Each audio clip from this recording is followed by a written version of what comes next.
ছোট সোনামণিরা, আমরা এখন শিখব ব্যঞ্জন বর্ণ।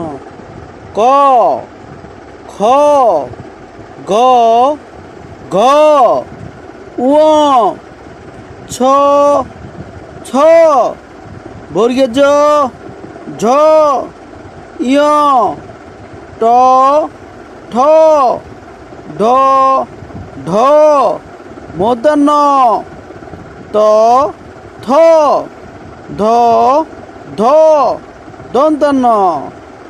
আবার বলছি, ক, খ, ঘ, ঘ, ঙ, ছ, ছ, বর্গের জ, ঝ, ইয়, ট, ঠ, ড, ঢ, মূর্ধন্য ত, থ, দ, ধ, দন্তান্ন।